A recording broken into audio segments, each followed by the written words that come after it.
नमस्कार, मैं हूं दीपक और आप देख रहे हैं डीएसके टॉक। सबसे पहले तो हाथ जोड़कर माफी चाहूंगा क्योंकि कल रात के एपिसोड का रात को रिव्यू नहीं कर पाया, लेकिन अब से लेकर फिनाले तक पूरे फोकस और शिद्दत के साथ मैं रिव्यू एपिसोड का जो खत्म होगा उसके बाद ही कर दिया करूंगा। और एक चीज के लिए और मैं माफी चाहूंगा, ये जो विशाल सिंह है, मुझे लगा था विशाल आदित्य सिंह, क्योंकि विशाल सिंह के नाम से मैं बस विशाल आदित्य सिंह को जानता था, लेकिन अब पता चल रहा है ये जो चतुर चैलेंजर के नाम से आया ये तो विशाल सिंह है। और ये आई थिंक वो रसोड़े में राशि का ये पति बना हुआ था इस एपिसोड में, तो ये वो वाला विशाल सिंह है। और ये मुनमुन दत्ता और वो आकांक्षा Puri, ex girlfriend of Paras Chhabra, और वो नागिन आई है यहाँ पर बबीता जी के मुंह से एक बात निकल गई, I am sorry big boss हमसे करवा रहे हैं, मतलब उन्होंने बोला है हमसे। तो यहाँ पर अगेन वही बात मैं बोलूंगा जो मैं अक्सर बोलता रहता हूँ, सलमान बोलता है कि जो भी करते कंटेस्टेंट करते हैं, लेकिन कल बबीता जी ने आकर के बोल दिया आई एम सॉरी, हमें बोला गया है कि ऐसा करवाना। तो यहाँ पर अगेन साबित हो गया कि मेकर्स बोलते हैं ऐसा ऐसा करवाओ, और किस तरह से ये चीजें होती हैं ये तो खैर आपने देखा ही। खैर इस एपिसोड की हम चर्चा करें उसके पहले प्रोमो की मैं बात करना चाहूंगा। प्रोमो बहुत ज्यादा मिसलीडिंग है कि उमर को निष्कासित कर दिया गया है, और प्रोमो के आधार पर ही लोगों ने खूब सारे वीडियो वगैरह डाल दिए, ट्वीट कर दिए दन दनादन दन। तो मैंने ये वीडियो बनाने से पहले लाइव फीड देखना उचित समझा। लाइव फीड में राखी अभी उमर के साथ और निशांत के साथ बात कर रही है। किचन ड्यूटी में तेजा ने कैसी घटिया दाल बनाई थी। तेजा बोलती रहती कि सिर्फ औरतें सिर्फ किचन के लिए नहीं है, लेकिन किचन का जो काम है उसको तो ठीक से कर लो। औरतें अगर किचन के लिए ही नहीं बनी है, बेलन के लिए नहीं बनी, तो फिर तुम क्यों किचन में अपना अधिकार जमाती फिरती थी। इस तरह की बातें राखी निशांत उमर के बीच में चल रही हैं। उमर के गले में वो वीआईपी वाला स्टार है, तो उमर जो है ऑलरेडी वीआईपी मतलब टिकट टू फिनाले जीत चुका है। उसके साथ करण कुंद्रा ने रात के एपिसोड में जीत ही लिया। तो प्रोमो बहुत ज्यादा मिसलीडिंग है, और जिस तरह से हिंसा कार्य के जुनून में उमर ने की अपनी सारी हदें पार, तो बहुत ज्यादा फेक और मिसलीडिंग प्रोमो यहां पर डाला गया है। क्योंकि इससे ज्यादा हदें पार तो करण कुंद्रा कर चुका था, इससे ज्यादा हदें पार तो सिम्बा नागपाल कर चुका था, लेकिन बिग बॉस ने और मेकर्स ने कोई भी प्रोमो इस तरह के अंदाज में पेश नहीं किए। खैर प्रोमो में जिस तरह से बताया गया है कि उमर को निष्कासित कर दिया गया, ऐसा कुछ नहीं है। उमर अभी भी घर के अंदर है, लाइव फीड में बढ़िया तरीके से अपनी छाती पर वो वीआईपी का तमगा स्टार लगाकर वो घूम रहा है। दैट शोज कि वो टास्क जीत चुका है, टिकट टू फिनाले उसे मिल चुका है अलॉन्ग विद करण कुंद्रा। तो इस एपिसोड की जब शुरुआत होती है तो हम देखते हैं कि बिचुकले साहब खुद को हीरो समझ रहे हैं, एक्स्ट्रा मैरिटल अफेयर की चर्चाएं चलती रहती हैं, वो छोड़कर वो सब कुछ करेगा। और डंबोलिना बोलती राखी मुझे डील मिल गई है। तो यहां पर जिस तरीके से ये अफलातूनी बातें, उसके बाद रश्मि एक और बात लेकर के आती है कि वॉशरूम में, लेडीज वॉशरूम में किसी ने स्मोकिंग की और सिगरेट वहीं छोड़ दी। फिर वो गंदगी टाइप की सारी बातें, टिश्यूज फिश्यूज, इन सब पे अपने को घुसना नहीं है। अनहाइजीनिक कहने का मतलब है कि अनहाइजीन का बोलबाला था बिग बॉस के वॉशरूम के अंदर। एंड रश्मि का थोड़ा सा पूछना, इसके बाद डंबोली ने डायरेक्ट यहां से सीधा हाई पिच पर जाती है, एक्सट्रीम लेवल के रिएक्शन देती है। तो क्या डंबोली ने अपने घर पर भी ऐसा ही करती है क्या? उसके घर में भी वो वॉशरूम के अंदर ही सुट्टा फुट्टा और ये फ्लॉस वगैरह क्या होता है, कैंडी क्या होता है, प्लीज मेरा ज्ञानवर्धन कीजिए, क्योंकि मुझे नहीं पता है कि ये फ्लॉस क्या होता है, कैंडी क्या होता है, और ये वॉशरूम के अंदर स्मोकिंग अलाउ कर दी गई है क्या?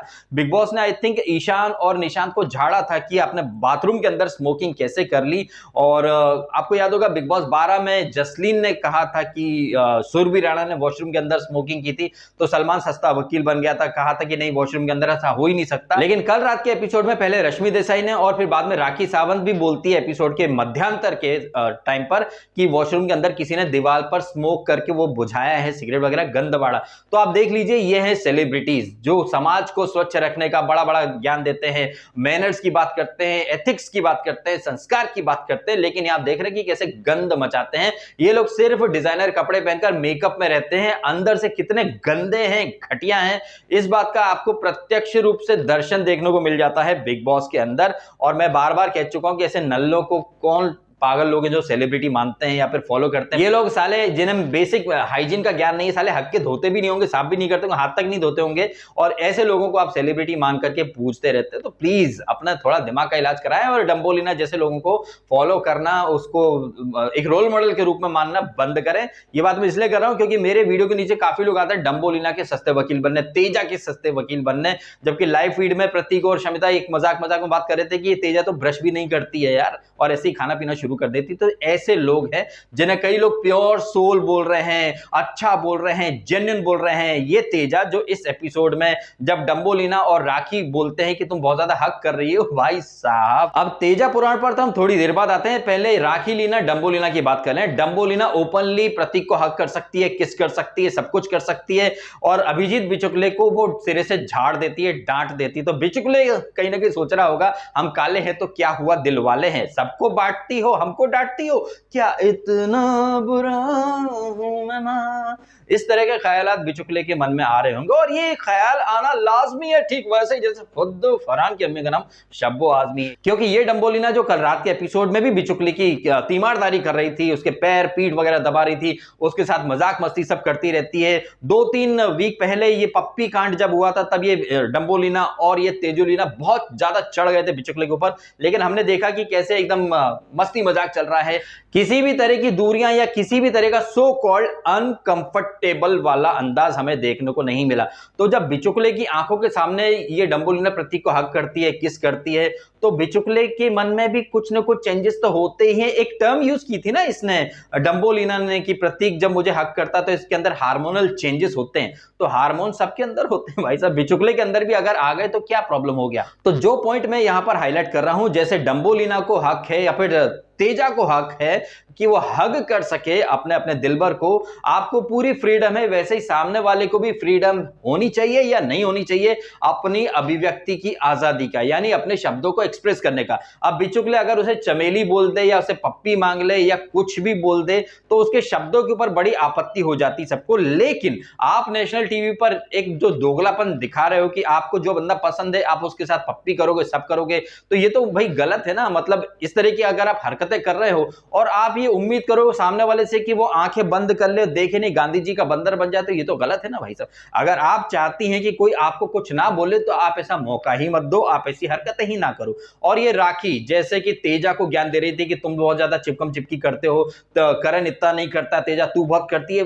राखी जी ये बात कोई और करे तो समझ में आता, तुम तो करो ही मत ये बात, क्योंकि तुम तो दूसरों के पतियों के साथ भी चिपका चिपकी आलिंगन वालिंगन खेलने वाली, और तुम तो मतलब तुम्हारे वीडियो, तुम जिस तरह से तुमने पिछले सीजन में रुबीना के पति यानी अभिनव शुक्ला के ऊपर डोरे डाले, तो Rakhi Sawant is equal to vulgarity. तो राखी सावंत और डंबोलिना तुम कुछ ना बोलो तो ज्यादा सही है। ये तो वैसा ही है कि 100 चूहे खाकर बिल्ली हज को चली, पर तुमने 100 नहीं, तुमने तो लाखों चूहे खा रखे और डकार भी नहीं मारी। तो यहां तुम्हारा ज्ञान देना तो कहीं से कहते बनता ही नहीं है। तेजा के ऊपर आ जाते हैं। तेजा को जैसे ही पता चलता है डंबोलिना और राखी उसके बारे में बात कर रहे हैं, तो तेजा अपने अलग रीजन देती है, क्लैरिफिकेशन देती है कि मैंने कैमरे के लिए कुछ नहीं किया, ये नहीं वो नहीं। तेजा की जर्नी वीडियो में मैं अच्छे से बता चुका हूं कि ये कैसी है और कैसी मौका परस्त है। वो लोग बेवकूफ हैं जो तेजा को जेन्युइन मान रहे हैं या उसे प्योर सोल बोल रहे हैं। तेजस्वी ना सिर्फ एक नंबर की मौका परस्त है बल्कि बेहद जहरीली भी है। वो यहां उमर से भी बात करती है कि भाई चल क्या रहा है। उमर अपना बोलता है कि देख हम दोस्त नहीं है, बस बातचीत होती रहती है। और तेजा कहती है कि मैंने जो भी किया है वो हमेशा सही किया, कभी कैमरे के लिए कुछ नहीं किया।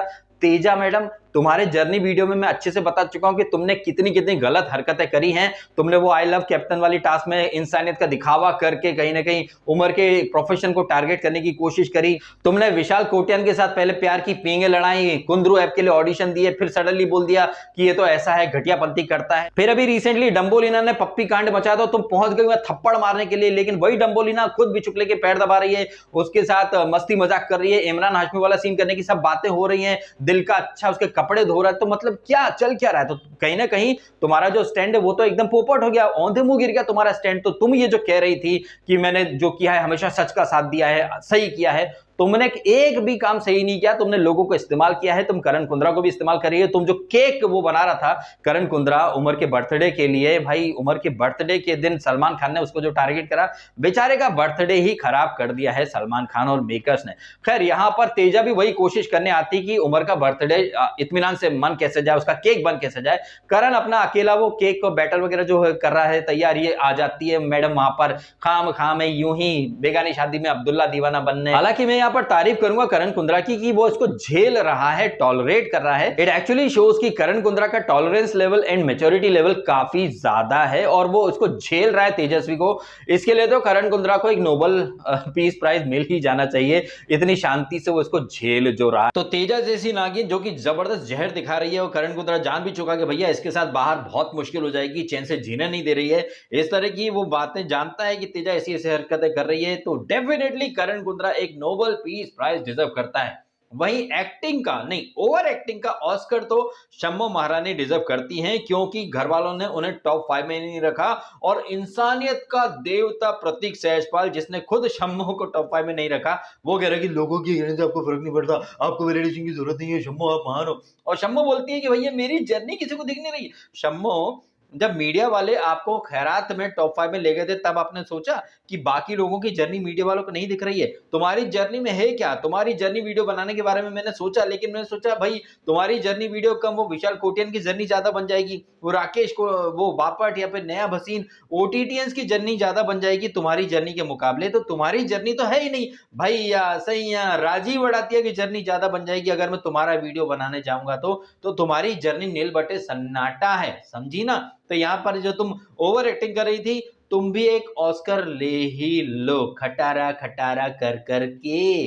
हालांकि एपिसोड के स्टार्ट में करण कुंद्रा निशांत को बोलता भी है कि यार मैं तो डिटैचमेंट वाले मोड में आ चुका हूं, ये हर चीज का बिल मेरे पे फाड़ देती, कब तक मैं बर्दाश्त करूं। वही निशांत अपने ज्ञान देता रहता है कि तू थोड़ा शब्द चयन थोड़ा सोच समझ के कर, लेकिन तेजा को कोई कुछ नहीं बोलता। तेजा एकदम थर्ड क्लास हरकतें करती रहती है। वैसे थर्ड क्लास से याद आया मुझे प्रतीक सहजपाल, जब बॉक्स वाली टास्क चल रही थी तो ये बहुत ज्यादा इंसानियत दिखाओ यार, इंसानियत दिखाओ, अरे वो डब्बे में यार ऑक्सीजन नहीं जाएगी, चोक हो जाएगा, प्लीज ऐसा मत करो, थोड़ी इंसानियत दिखाओ यार, शर्म कर लो, थोड़ी इंसानियत दिखाओ, इंसानियत दिखाओ। लेकिन क्या कल प्रतीक सहजपाल ने इंसानियत दिखाई जिस तरह से करण कुंद्रा और निशांत? सबसे पहले तो इन दोनों के लिए ही मैं तालियां बजाना चाहूंगा, बिकॉज दोनों जबरदस्त तरीके से ये टास्क की हैं। वो कच्चा प्याज खा जाना छिलके सहित, वो अंडे के शेल वगैरह खा जाना, गले में वो सॉस वगैरह सब डालते जाना। निशांत को तो काफी उल्टियां भी हुई, लेकिन उसने टास्क परफॉर्म की। एफर्ट्स के लिए तो भैया फुल मार्क्स मिलने चाहिए। बट ये जो यहां पर टास्क कराएगी जिसमें प्रतीक ने पहले उमर को धक्का दिया, फिर उमर ने उसे पुश करा, तो यहां पर प्रतीक ने जिस तरह से यहां इंस्टिगेट करने की कोशिश करी और यहां पर हद दर्जे का कमीनापन वो दिखा रहा था, ये वो प्रतीक है जो पिछले वीक तक इंसानियत दिखाओ, इंसानियत दिखाओ, इंसानियत का ब्रांड एम्बेसडर बना घूम रहा था। लेकिन यहां देखा आपने कैसे टास्क में लूपहोल ढूंढने के नाम पर यूं ही खाम में ऐसी घटियापंती कर रहा है, और फिर इसके फैंस इसको जेन्युइन बोल देते हैं। तो यहां पर करण कुंद्रा और निशांत ने अच्छे तरीके से टास्क परफॉर्म की। लेकिन मैं यह पूछना चाहूंगा बिग बॉस के मेकर्स से कि जब टास्क का अंतिम जो निर्णय है वो राखी सावंत के हाथ में है, तो ये जो चार जो चैलेंजेस लेकर के आप आए हो, चवन्नी के 4 आने बांट दिया आपने इन चारों में, मुनमुन दत्ता में, उसमें आकांक्षा में, रसोड़े में राशि का पति और वो पारस की एक्स गर्लफ्रेंड, इनके लाने का औचित्य क्या मुझे ये समझ में नहीं आया। क्योंकि ये लोग तो लाइट कैमरा एक्शन एकदम बिग बॉस का मजाक, ये टिकट टू फिनाले का मजाक तो ये लोग खुद बना रहे हैं। क्योंकि ये चारों लोग जिन्हें सो कॉल्ड चैलेंजर बोला जा रहा है, इन चारों को टिकट टू फिनाले मिल चुका, जबकि हम देख रहे हैं वो मिर्ची नहीं खा रहे हैं, साइड से निकाल रही है, वो बर्फ वगैरह सब यूं ही ड्रामा चल रहा है। वे एक एडी आकर के light camera action fake show scene 1 take 2 करके चली जाती है। तो इस तरह से ये जो मजाक बनाया है ये बिग बॉस खुद मजाक बना रहा है। ऐसे में बिग बॉस बोल देता है कि पब्लिक के पास आप लोगों के ढोंग को देखने का वक्त नहीं है, लेकिन एक ढोंग तो बिग बॉस खुद दिखा रहा है। ये इसको सुरभि को या फिर ये रसोड़े में राशि के पति को या फिर मुनमुन दत्ता ये क्या कर रहे हैं? हमको लगा था कि ये लोग घर के अंदर आएंगे, फिर 1-on-1 होगा इनमें मुकाबला, तो देखने में अच्छा लगेगा, लेकिन नहीं, ये तो अलग दूसरे रूम में है, वहां से हाय हेलो, और डम्बोलिना पागल की तरह उड़ के आ जाती है। मुझे पता चला ये डम्बोलिना का इससे भी कुछ अफेयर या फिर लव लपाटा चल रहा था, तो उड़ के चली आई, उड़ पंछी बनूं उड़ती फिरूं मस्त गगन में, आज मैं आजाद हूं दुनिया की चमन में, इस अंदाज में वो उड़ उड़ के आ रही थी अपने फ्रॉक उड़ा उड़ा कर। तो यहाँ पर ये विशाल सिंह और आकांक्षा ये सब खामखा पुशअप का नाटक फाटक, मतलब मुझे ये बचकानी चीजें लग रही थी। और वहां जो टास्क चल रही थी वहां टास्क भी किसी को समझ नहीं आ रही थी। बिग बॉस ने रोका और कहा कि ये दुविधा में डालने वाली टास्क है, जहां पर आप ऐसी चीजें लाएं कि ये लोग मना कर जाएं। लेकिन हमने देखा कि काफी आर्गुमेंट होते हैं उधर प्रतीक के बीच में, उमर के बीच में, निशांत सबको बेवकूफ बोल देता है, इनको टास्क करने की समझ है नहीं, आ जाते हैं बिग बॉस ऐसे वैसे, ऐसे कैसे चलेगा, अरे मैं प्याज खा जाऊंगा इतनी उल्टियां करी उसने। और वहां शमिता भी लेकर के आ गई थी कुछ जूते वूते, गोबर डालो, फोम डालो, अंडा खाओ, सॉस पी जाओ, मिर्चियां खाओ, ये वो। तो अगर इस तरह की टास्क से टिकट टू फिनाले आपको जीतना है तो ये टास्क तो घर वाले ही दे रहे थे ना, तो ये चैलेंजर्स को लाने की क्या जरूरत थी। तो मुझे ये चैलेंजर्स का लाना सिर्फ एक ढोंग, एक वाहियात, बचकानी, एकदम थर्ड क्लास हरकत लगी है, क्योंकि इनके आने का कोई औचित्य मुझे समझ में नहीं आया। और जिस तरह से बिग बॉस ने खुद कहा था कि जनता के पास आपके ढोंग को देखने का समय नहीं है, तो ये ढोंगियों को लेकर आप क्यों आ गए। इनका तो ढोंग हम सब देख रहे हैं, light camera action, scene 1 take 2, okay director, ये वो ये सब चलता रहता है। ये सरासर मुझे बचकानी हरकत लगी है। तो पहले राउंड में करण जीत जाता है, full marks to Karan Kundra, but at the same time full marks to Nishant also, क्योंकि बहुत ज्यादा डिफिकल्ट होता है। और मैं इन चीजों का अच्छे से महसूस कर सकता हूं, क्योंकि मैं जब पोहा वगैरह खाता हूं तो पोहे से मैं हरी मिर्ची को साइड में कर देता हूं, मुझसे मिर्ची नहीं खाई जाती भाई साहब। तो मैं समझ सकता हूं कि कितना प्रॉब्लमेटिक रहा होगा मिर्चियां खाना। और निशांत ने जितना कर सकता था किया, लेकिन फिर शरीर की एक लिमिट होती है तो वो नहीं कर पाया। तो यहाँ करण कुंद्रा जीत गया। तो करण टिकट टू फाइनल में आ चुका है और तेजा और उमर के बीच में मुकाबला चल रहा है, जहां करण के लिए एक दुविधा है, दोस्त को सपोर्ट करे या फिर अपनी गर्लफ्रेंड को सपोर्ट करे। तो वहां पर एपिसोड खत्म हो जाता है, जो कि हम आज रात के एपिसोड में देखेंगे। प्रतीक और उमर गुत्थम गुत्ता होंगे और बिग बॉस बोल देगा कि उमर को निष्कासित करेंगे, ये करेंगे वो करेंगे। क्या करेंगे ये तो हम आज रात के एपिसोड में देखेंगे। चलिए तो इस नोट पर मैं कर देता हूं वीडियो खत्म। आप कमेंट करके बताइएगा आपके ओपिनियन। जिस तरह से बिग बॉस उमर को जानबूझकर टारगेट कर रहा है, घर में हिंसा बहुत लोगों ने की, लेकिन उनके लिए ऐसे प्रोमो नहीं चलाए गए जैसे उमर के लिए चला जा रहे हैं। और ये जो 4 चूतिए चैलेंजर्स आए हैं, ये कहीं ना कहीं शो के नाम पर कलंक बन गए हैं। इतना ज्यादा ये फेक पंथी, ड्रामा पंथी चल रही है, तो इसके बजाय तो ये घर वाले ही ये टास्क कर लेते ना। क्या जरूरत थी ये नया ट्विस्ट, पब्लिक को बेवकूफ बनाने की एक और निंजा टेक्निक थी और कुछ नहीं। और ये डंबोलीना, राखी के बारे में भी कमेंट करके बताएं। डंबोलीना और बिचुकले का फिर से बवाल होगा, एक बाप की औलाद, बंदरिया। तो डंबोलीना खुद तो दूसरे को कुत्ता बोल सकती है, चूतिया बोल सकती है, लेकिन जब दूसरा कुछ बोले तो इन मोहतरमा के गुर्दे छिल जाते हैं। लेकिन ये मोहतरमा नेशनल टीवी पर प्रतीक को हक कर सकती है, किस कर सकती है, बिचुकले के पैर दबा सकती है, पीठ दबा सकती है, उसके साथ डबल मीनिंग बातें कर सकती है, इमरान हाशमी का जिस तरह से सीन होता है ऐसी बातें कर सकती है। लेकिन वो पप्पी मांगे तो बवाल कर सकती हैं। तब इन्हें अपनी इमेज की परवाह नहीं दिखाई देती है, या फिर इमेज बिगड़ रही है वो दिखाई नहीं देता। लेकिन तेजा अगर करण को हक कर रही है तो ये सती सावित्री बन जाती हैं। यही नहीं, इनके साथ राखी सावंत भी। मुझे तो ऐसा लग रहा है कि एक ही एपिसोड में दोनों को सडनली इमेज की परवाह हो गई। लगता है इनके जो ईयर पीस है उसमें मेकर्स की तरफ से ऊपर से ऑर्डर आ चुका है कि जरा इमेज की बात करो। और ये तेजा जो बात कर रही थी कि मैंने हमेशा सही किया है, कैसे विशाल को कैरेक्टरलेस इंसान साबित करा, कैसे उसके साथ ठरकपंती वाली हरकतें करती थी, तब नहीं इन्होंने सोचा कि पेरेंट्स भी देख रहे होंगे, इमेज की बात करें, ये करें। करण कुंद्रा के साथ आप एक ही कंबल में सोते हो, तब पेरेंट्स को नहीं दिखाई देता कि क्या है क्या नहीं। तो मैंने हमेशा सही किया है, मैं ऐसी हूं, मैं वैसी, मुझे फर्क नहीं पड़ता, मैं कैमरे के लिए नहीं करती हूँ। ताज्जुब की बात यह है कि जब ये बोलती है कि ये कैमरे के लिए नहीं कर रही है, तब सडनली ये कैमरे में ही देखती हैं। इनका एक एक मूव, एक एक बात बहुत ही कैलकुलेटेड होती है। लॉर्ड करण पटेल ऐसे ही नहीं कह गए कि जहां पे लड़कों का दिमाग खत्म होता है, तेजा वहां से सोचना शुरू करती है। और ऐसी चुड़ैल को लोग प्योर सोल बोल रहे हैं। धिक्कार है ऐसे लोगों के ऊपर। चलिए तो यहां पर मैं कर देता हूं ये वीडियो खत्म। आप कमेंट करके बताइएगा आपके ओपिनियन इन तमाम बातों के बारे में। और यदि आपको ये वीडियो अच्छा लगा है तो वीडियो को लाइक करें, कमेंट करें, शेयर करें और करें सब्सक्राइब यदि आपने नहीं किया है तो। मिलते हैं अगले वीडियो में आज ही रात को। आपने समय निकालकर ये वीडियो देखा, आपका बहुत बहुत धन्यवाद। Thank you so much.